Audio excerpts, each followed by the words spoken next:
I, 30, female, had been asked to be a bridesmaid by one of my colleagues, Rose, 27, female.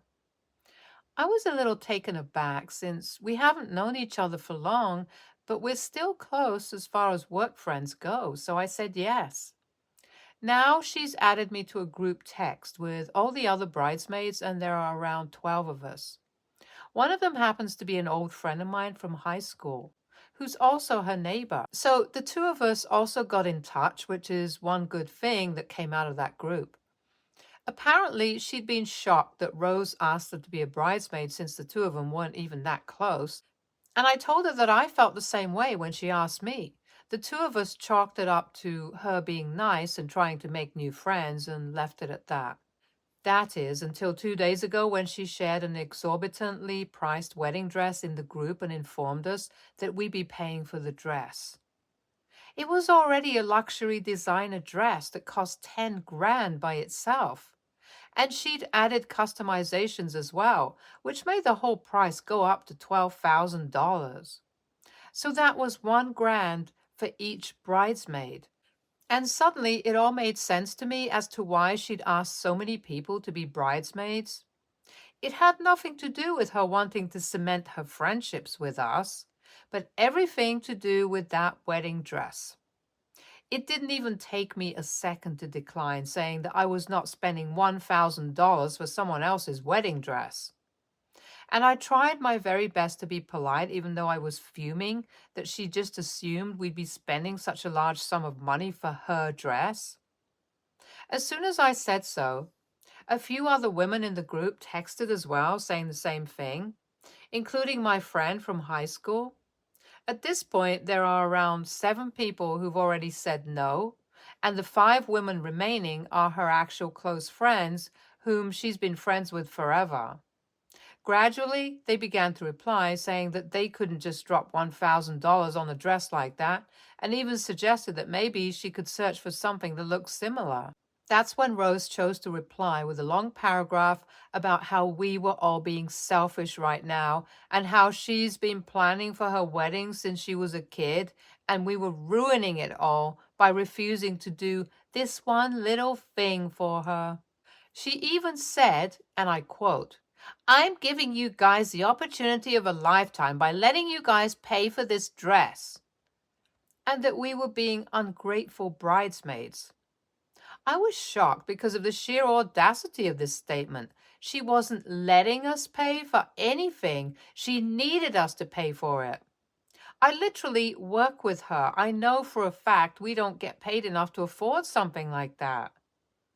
By then, I'd had enough of her, so I merely said that I didn't think I could be a bridesmaid anymore if it meant that I'd have to pay 1,000, since that seemed a bit much, and left the group.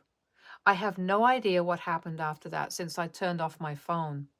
It was the weekend and I wanted to spend time with my husband, not bickering with Rose. It wasn't until later that evening that I found out what had actually happened after I left.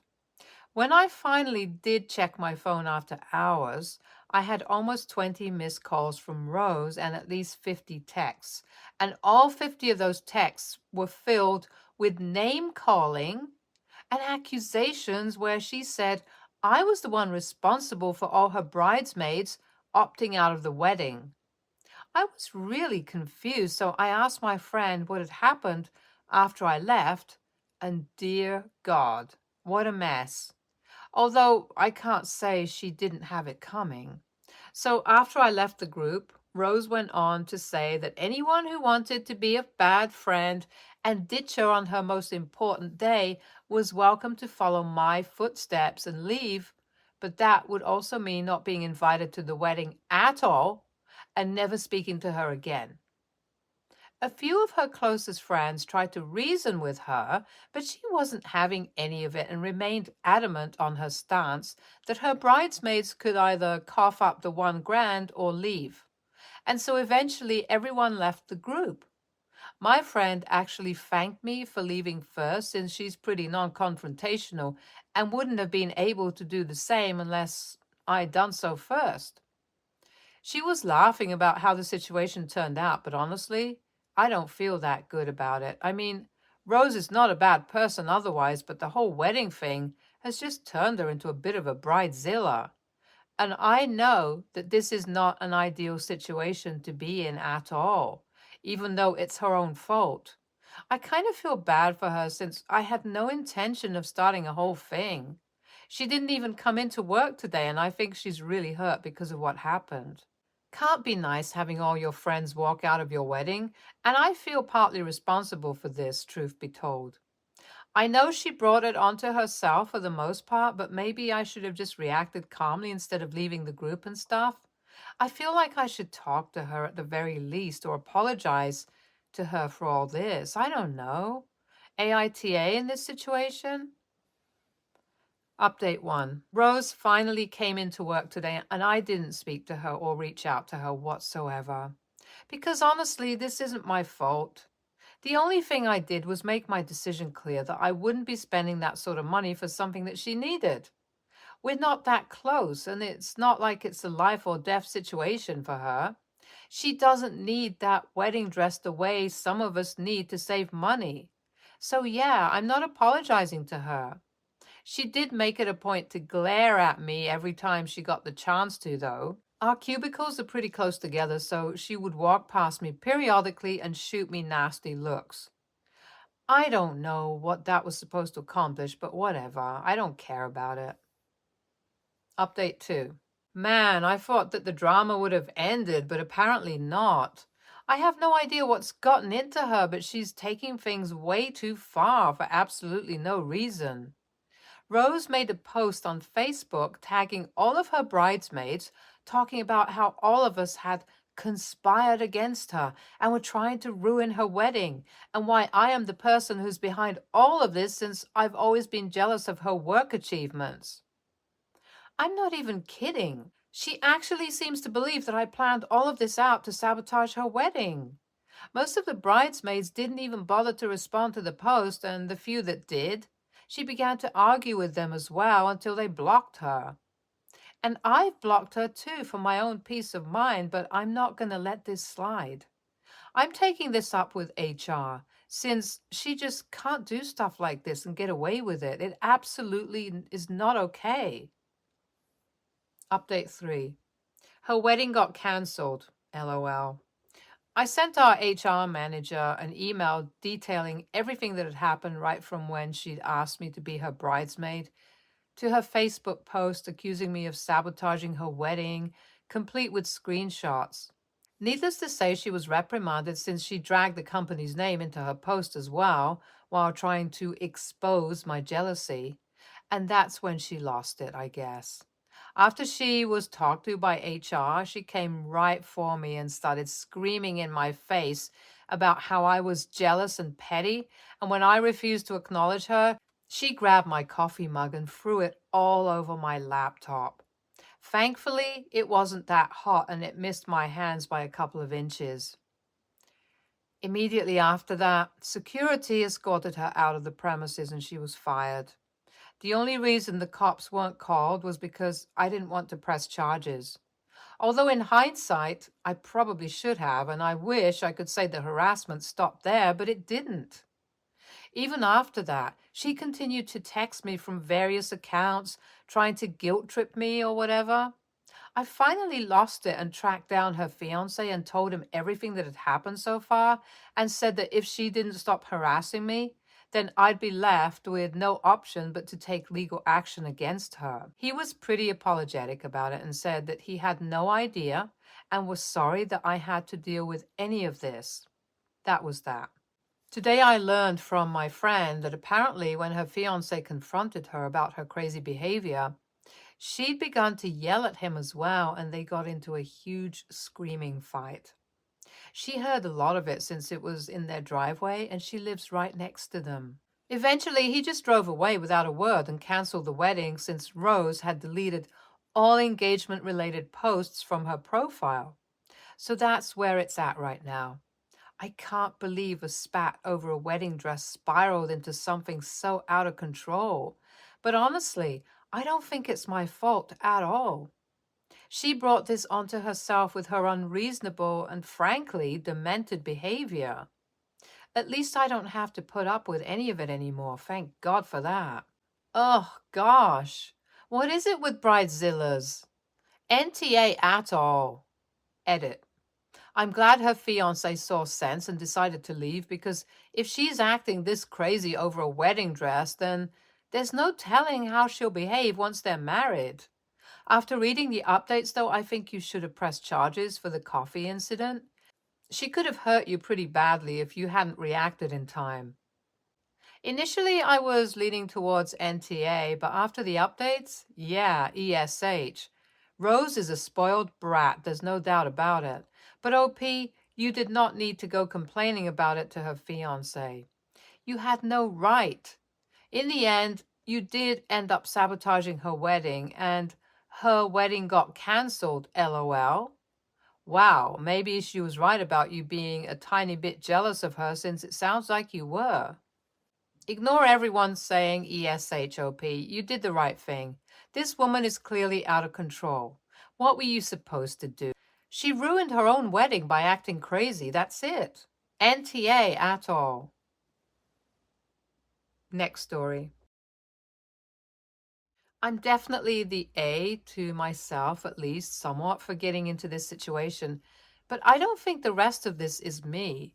I'm a junior in college. I ended up in a bad roommate situation where I needed to switch dorms mid-year. Unlike in August, the options are more limited for mid-year switches, and the only opening the office could find was with a married couple whose previous roommate had just graduated. I was nervous about living with a couple and especially a straight one, but these dorms are set up as apartments. Each bedroom has its own bath and it's only for one semester, so I decided to suck it up. They did not. Cindy almost screamed and ran into her bedroom the first time she saw me. Alex covered it by saying that I just look a lot like someone she had a bad history with. Gee, thanks. And that she has anxiety but will calm down. It's been a month now, and she has not. Cindy has never spoken directly to me, so I have to go through Alex for any conversation, something that makes me really uncomfortable. She hides in her room if she so much as knows I'm home. In the times that I've been in the common room when she's walked in, she immediately ran to her room or outside.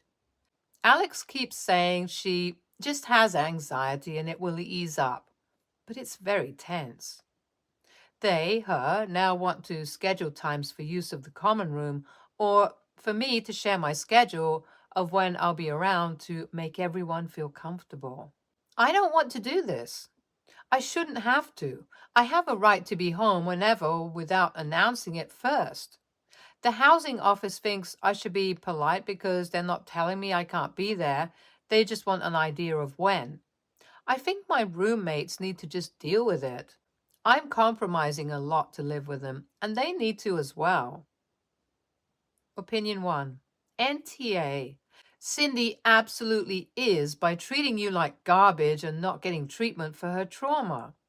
Your job isn't to make her comfortable. It's her job to manage her feelings.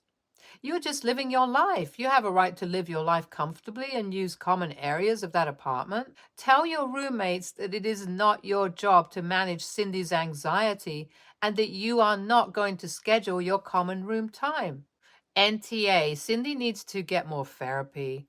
I understand that she was traumatized and is trying to deal with that, but that's still no excuse for A, Alex just marginalizing it as, oh, she just has anxiety, and B, treating you as though you've done something wrong here other than just existing and having your physical features.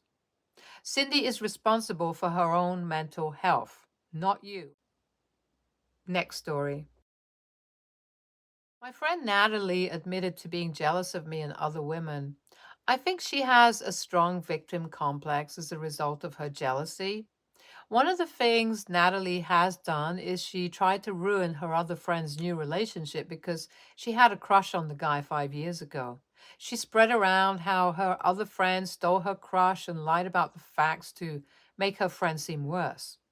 Natalie hates other women for having a lot of men pursue them or having boyfriends. She said her former friends have ditched her once they got boyfriends. She hates when women wear skirts or shorts because she thinks they're showing off their body.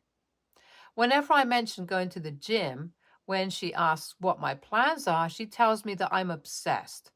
I go 3 times a week, and she knows this. She has tried to convince me not to go to the gym, telling me that she's in me for wanting to go.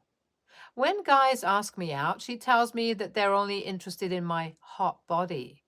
Her weight has been increasing over the years, and she has gone from overweight to obese. I have comforted her and tried helping her when she wanted my help, but she won't change her diet nor exercise. She calls counting calories to lose weight excessive. Instead, she said what she always said. Men aren't interested in her romantically because of her weight, and all they care about is looks, not personality, and that's why they go after me, not her. Fed up, I told her, I don't think men don't want to date you because of your weight. I think it's because you have a shitty, immature personality. You're jealous of every girl to the point where you try to put them down and bring them down to your level to make yourself feel better. She was very upset with my words and called me jealous of her because she's mainly friends with men and this is why she isn't friends with women. They cause too much drama.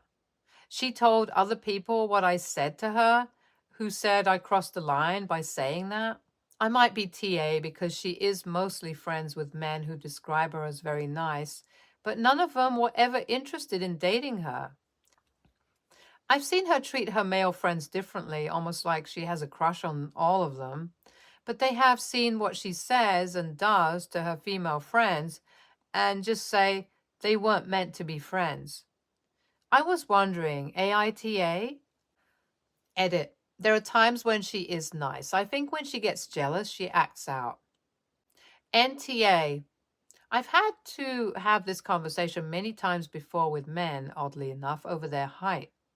Because, no, Jeff, the reason you can't get a girlfriend is not because you're 5'6". It's because you don't treat women as humans. In her case, it's because she expects to be out on a pedestal and worshipped, shunning all other women. It's the exact same thing. Some people really just need a reality check. LOL, NTA. You didn't sit there and insult her weight. You called her on her shitty personality. That said, I have zero doubts that your friend is a pick-me girl. No way in hell are the women you see and the one they see the same person. Ditch her and go about your life. Oh, and for the friends giving you shit, I have no doubt she told them a different story than what actually went down. May want to consider dropping them too, if they're so blind to her ways. Opinion 3. NTA, I do think what you said was rude. You said the truth, in my opinion, but you could have used kinder words. Yet I understand you were just fed up with Natalie's antics. In the future, this is why you don't bottle things up. They'll come out eventually and likely make it seem like you went from 0 to 100 and let the other person grounds victimize themselves.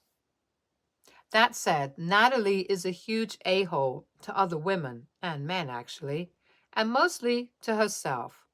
What Natalie is one of the most annoying forms of a pick-me girl. Because on top of her not like other girls insecure act, she's also so resentful of men not picking up on that act that she also attacks them. Not only are all girls skinny, B's obsessed with the gym and showing off, but all men are gland-brained idiots who only care about looks and miss out on dating her because she's overweight. Sorry, but that would be a pain in the ass to deal with for anyone, especially if you're the one of her go-to punch bags. Cut her off. Let everyone else deal with her. Next story. While I don't think it's a big deal, I feel it may be asked. So I will state first and foremost that I have never liked dogs, and especially dog nutters. I'm not talking about dog lovers. I'm talking about the individuals who would spit in a kid's face for looking at their animal because they are such a protective mama, papa bear to their fur babies. This seems judgmental, and perhaps it is, but added to the context, when I mentioned above describes a good 70% of my family and my fiance's family combined. Most are kid free, but treat their dogs like royalty in the sense of treating everyone else like shit. I was excluded a lot until I was over the age of 18 simply because they preferred dogs to children and were vocal and rude about it. I couldn't even go to a family event as a child without being overlooked by most adults. Multiple gifts being handed out to the dogs, as well as hundreds of photos taken of them when I got maybe one to two things and no photos. So, no, I don't like dogs and I don't like those kind of people. But as I've gotten older, I actually get along really well with a lot of the individuals who hated me as a child, despite me being a quiet kid who stuck to myself. Anyhow, all of our recent family weddings have been strictly kid-free. I have no problems with what they want to do with their weddings, but I have three siblings, all of which have two kids under the age of 7. I also have a few cousins and collectively have 8 kids under the age of 11. With all of the other adults, they have about 10 dogs combined, I believe, and bring them everywhere because the whole family allows it. But my fiance and I talked, and he's very respectful of the fact that I do not want dogs at my wedding, but I do want the kids there. I want them all to be included as little ring bearers and flower girls, all of them, which is completely out of the norm and a bit chaotic, but they don't get included in anything, and I think it will be a blast for them. So I sent out the invites that specifically said no dogs are allowed under any circumstances, but even your emotional support dogs, which a few people in the family have claimed their dogs are, for no other reason than they give me a happy boost, so they are my emotional support baby, no other ailments. A lot of calls and texts were sent to me in regards to this, and a few were downright angry and stating that I'm being ridiculous because their dogs are their kids, and if I didn't want to include them, then I shouldn't be allowing children either because they are much more chaotic than our precious fur baby. I politely said that if they didn't like it, they didn't have to attend. The kid-bearing family members are ecstatic, but a lot of the others have declined the invite, which upsets my fiance because this means his brother, sister, and father won't be attending. But I'm standing my ground. AITA? ETA, I did make one single exception for my grandfather because he has a service dog who monitors his seizures, but he is the only dog allowed. Also, my fiance's father doesn't have a dog himself. He refuses to attend the wedding because my fiance's sister went and cried to him for us not allowing her to bring her 2 chihuahuas. His sister is 28 years old and has her father wrapped around her finger and still throws tantrums to get her way. So my future father-in-law has stated that he won't attend until we make an exception for my future sister-in-law. It's a power trip and manipulation at best. But no, my fiance isn't upset with me. He's upset that his father is making his big day all about his childish sister. NTA, dogs don't belong at weddings, and I like dogs much more than I like young kids at events where they can't behave. You should be clear that actual service dogs are welcome, but not emotional support dogs if that is your feeling.